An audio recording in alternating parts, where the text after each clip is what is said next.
Bismillahirrahmanirrahim. Dear students, today we are going to talk about the protein requirements.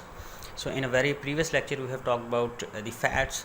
So, uh, there are the three different kinds of requirements by the fish. One is carbohydrates, इस पे हमने बात कर ली है. Second is the fats पे भी हमने बात कर ली. So, प्रोटीन जैसा कि हम जानते हैं फ़िश के लिए प्रोटीन जो है वो बहुत ही इम्पॉर्टेंट डाइट है. सो तीनों कंपोनेंट्स में से कार्बोहाइड्रेट्स, फैट्स और प्रोटीन में से प्रोटीन जो है वो सबसे ज़्यादा इम्पॉर्टेंट कंसीडर की जाती है इन द फ़िश. उसकी वजह हमने प्रीवियस लेक्चर्स में देख ली थी. एवोल्यूशनरी पर्सपेक्टिव है क्योंकि स्टार्ट पे जब फ़िश ने फीडिंग करना स्टार्ट की थी, क्योंकि एक्वेटिक इन्वायरमेंट में फ़िश के लिए कार्बोहाइड्रेट्स इतने ज़्यादा अवेलेबल नहीं थे, तो उसने प्रोटीन को एज़ डाइट्री रिक्वायरमेंट के तौर पे इस्तेमाल करना शुरू कर दिया. So protein is very important for the fish, क्योंकि जितनी ज़्यादा प्रोटीन फ़िश जो है वो फेड करेगी उतनी ही ज़्यादा ग्रोथ रेट जो है फ़िश का आएगा. सो सिर्फ़ और सिर्फ प्रोटीन जो है वो डाइट में मौजूद नहीं होनी चाहिए कि प्रोटीन इंपॉर्टेंट है, अब हम सिर्फ प्रोटीन ही डाल दें. सो प्रोटीन के साथ कार्बोहाइड्रेट्स एंड फैट्स भी डालने चाहिए. और क्यों डालने चाहिए, प्रीवियस लेक्चर में हमने ये भी बात कर ली है कि एडिशन ऑफ कार्बोहाइड्रेट्स ये एक स्पेयरिंग इफ़ेक्ट कॉज करेगा, क्योंकि जितने ज़्यादा कार्बोहाइड्रेट्स आप डालेंगे सो वो प्रोटीन को स्पेयर कर देंगे.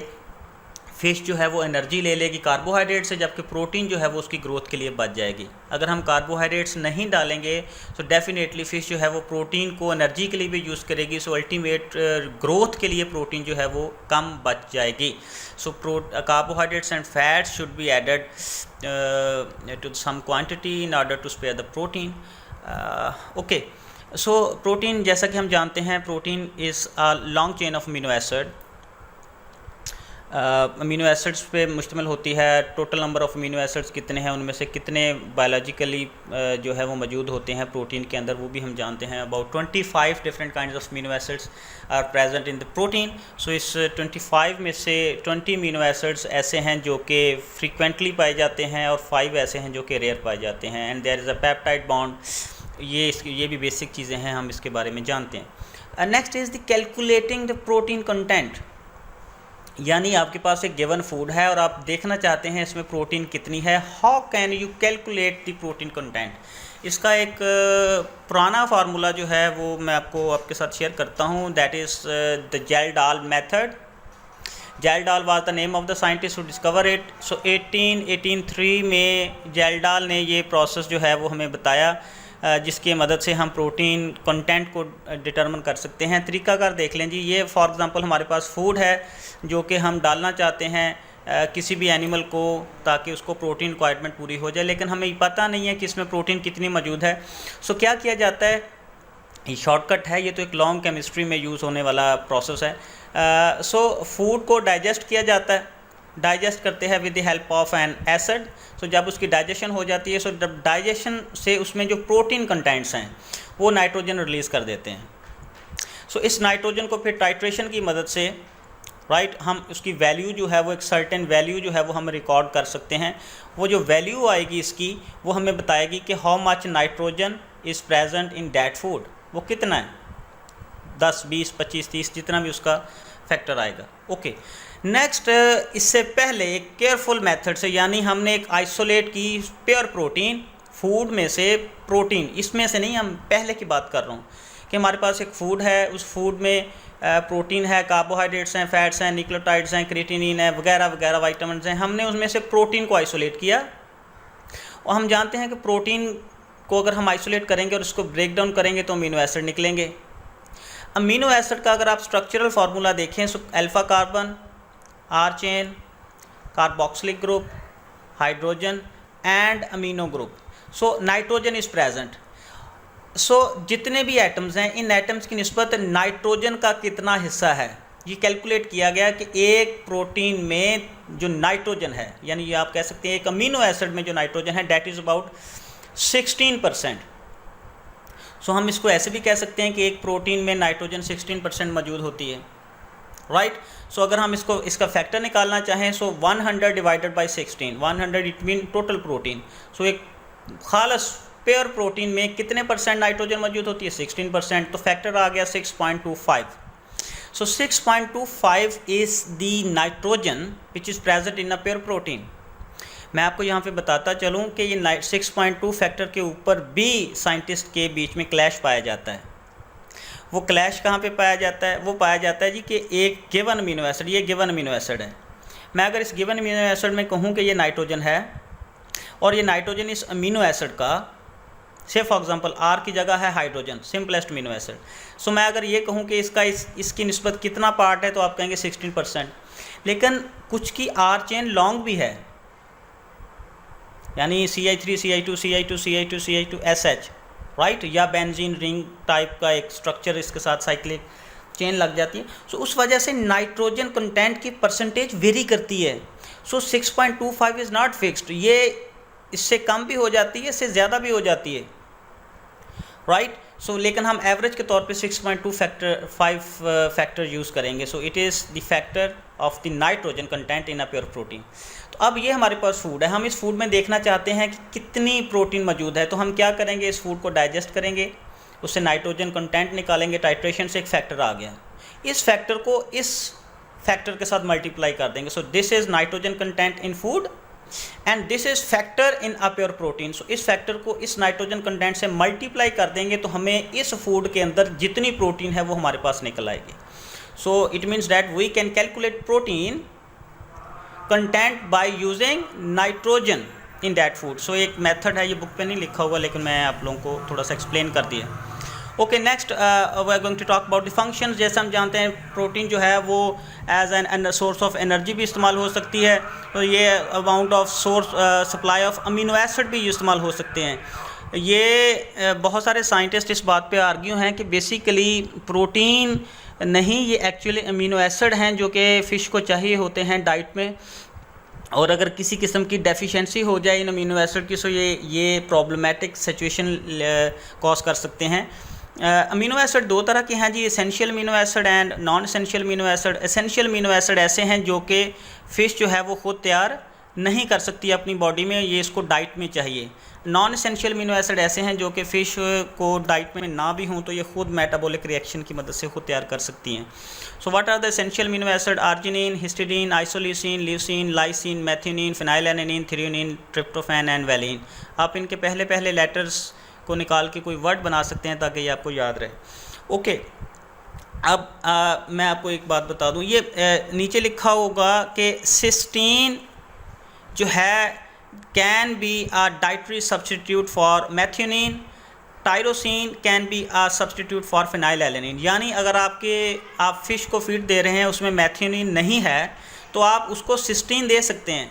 सिस्टीन से फ़िश मेथियोनिन मेटाबॉलिक रिएक्शन से खुद तैयार कर सकती है। मेथियोनिन क्या है? एक एसेंशियल अमीनो एसिड है, ये उसकी डाइट में होना चाहिए, लेकिन अगर मेथियोनिन नहीं है तो आप सिस्टीन डाल दें क्योंकि सिस्टीन से मेथियोनिन तैयार कर सकती है। सिमिलरली फिनाइलएलानिन जो है ये एक एसेंशियल अमीनो एसिड है, फिनाइलएलानिन की डेफिशिएंसी टायरोसिन से पूरी की जा सकती है। सो ये मेटाबॉलिक रिएक्शन से फ़िश इसको तैयार कर सकती है। Next is the requirement of the protein. So there are the difference in the requirement of the protein. यानी ऐसा नहीं है कि आपके पास 10 मुख्तलिफ काइंड्स की फ़िश हैं और आप उनको एक ही टाइप की प्रोटीन एक ही अमाउंट की प्रोटीन देते जाएं। सो डिफरेंस आता है ग्रोथ रेट से। फॉर एग्जांपल आपके पास दो फिश हैं, one is A, second is B. A का ग्रोथ रेट तेज़ है और बी का ग्रोथ रेट स्लो है। सो आप जिसका ग्रोथ रेट फास्ट है, सो आपको चाहिए कि आप उसकी फीड में ज़्यादा प्रोटीन डालें। ज़्यादा प्रोटीन डालेंगे तो वो मैक्सिमम साइज़ अटेन कर पाएगी।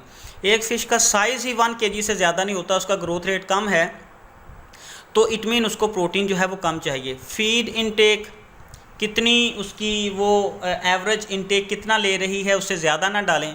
अगर आप एवरेज इनटेक फॉर एग्जांपल वो आपको पाउंड में डालना पड़ रहा है 1 kg पर डे, सो आप अगर 2 kg पर डे डालेंगे तो डेफिनेटली वो उस पानी को जो है वो डिस्टर्ब करेगी। उसमें नाइट्रोजन कंटेंट्स जो हैं जो प्रोटीन के जो कंटेंट्स हैं वो बढ़ जाएंगे, जिसकी वजह से ओवरऑल उसकी फीडिंग डाउन हो जाती है। Sources of amino acid. Sources of amino acid का मतलब क्या है? इसका मतलब है source of protein. So fish के लिए जो प्रोटीन का सोर्स है वो 2 तरह का हो सकता है जी। One is the animal protein, second is the plant protein. So आप अमीनो एसिड का सोर्स कौन सा दे रहे हैं फ़िश को, वो भी वेरी करता है। Animal protein versus plant. Animal protein mean कि आप उसको एनिमल का कोई जो है बॉडी पार्ट में से उसको प्रोसेस करके आप उसको दे दें। प्लांट प्रोटीन का मतलब है फॉर एग्जांपल आप कोई ऑयल दे दें, फॉर एग्जांपल सोयाबीन ऑयल जो है वो आप उसको प्रोवाइड कर रहे हैं। सो कौन सी प्रोटीन फ़िश के लिए बेहतर कंसिडर की जाती है, एनिमल या plant? So animal protein best consider की जाती है जी फॉर द फिश डाइट। उसकी वजह यह है कि फ़िश के लिए जब हम उसको एनिमल प्रोटीन देंगे so this is considered to be the complete protein. Complete protein का मतलब है it contain all of the essential amino acid as well as vitamins and minerals जो कि फ़िश फीड के लिए इम्पॉर्टेंट हैं। जबकि अगर आप प्लांट की बात करें so plant protein is deficient of all amino acid. So सारे अमीनो एसिड नहीं दे पाएंगे अगर आप सिर्फ प्लांट प्रोटीन देंगे, और इस तरह वाइटामिन्स और मिनरल्स की कमी भी पूरी नहीं होगी। सो प्लांट प्रोटीन की निस्बत एनिमल प्रोटीन को बेस्ट कंसिडर किया जाता है because this is the complete protein. अब प्रॉब्लम है एनिमल प्रोटीन के साथ, वो प्रॉब्लम क्या है? It is good source of protein but it is expensive. आप अफोर्ड नहीं कर पाएंगे। अगर आप फ़िश फार्मिंग कर रहे हैं और आप एनिमल प्रोटीन यूज़ कर रहे हैं सो आपको इसमें लॉसेस के चांसेस हो सकते हैं क्योंकि आपका इनपुट ज़्यादा है। सो बेस्ट इसका सलूशन क्या है? सलूशन ये है जी कि आप प्लांट और एनिमल प्रोटीन को मिक्स के तौर पे यूज़ कर लें, यानी कुछ आप एनिमल प्रोटीन का पार्ट यूज़ कर लें, बाकी प्लांट का यूज़ कर लें। सो प्लांट में मैक्सिमम उसके अमीनो एसिड और वाइटामिन पूरे हो जाएंगे, जो नहीं होंगे वो एनिमल प्रोटीन से हो जाएंगे। इससे आपका एक्सपेंस भी कम हो जाएगा और आपकी जो फ़िश है उसकी ग्रोथ भी मैक्सिमम हो पाएगी। सो एज जो फ़िश की जो एज है वो बढ़ती है, उसकी जो प्रोटीन की रिक्वायरमेंट है वो कम होती जाती है। What is the link between age and protein requirement? हमने प्रीवियस लेक्चर्स में डिस्कस किया हुआ है, डैट इज़ मेटाबॉलिक रेट। चूँकि जब एज बढ़ती है उस दौरान मेटाबॉलिक रेट जो है वो कम हो जाता है। जितना मेटाबॉलिक रेट कम होगा उतना ही उसका इनटेक अर्ज कम हो जाएगी। सो इट मीन डैट कि फ़िश एक छोटे साइज़ की है, वो प्रोटीन ज़्यादा डिमांड करेगी as compared to the equal size of the fish of the higher age, of the older age. So age बढ़ने के साथ साथ प्रोटीन की रिक्वायरमेंट पे इफ़ेक्ट आता है। नेक्स्ट जी, आप हाईली प्रोसेस्ड प्रोटीन को अगर यूज़ करेंगे, हाईली प्रोसेस्ड प्रोटीन का मतलब है आपने प्रोटीन को प्रेपरेशन मेथड में जिस फेज़ से गुजारा है वो आपने अच्छे अंदाज में उसका डॉ अच्छा बनाया है, उसकी डाइजेशन जो है वो प्रोसेस जो अच्छा किया है, राइट, उसमें कंटेंट्स आपने ठीक डाले हैं। सो ये हम प्रोसेस डिटेल में डिस्कस करेंगे अपकमिंग लेक्चर में, प्रोटीन प्रोसेस कैसे की जाती है। सो प्रोटीन की प्रोसेसिंग अगर आपने अच्छी कर दी है सो इट मीन्स डैट कि उसकी डाइजेस्टिबिलिटी बढ़ जाएगी।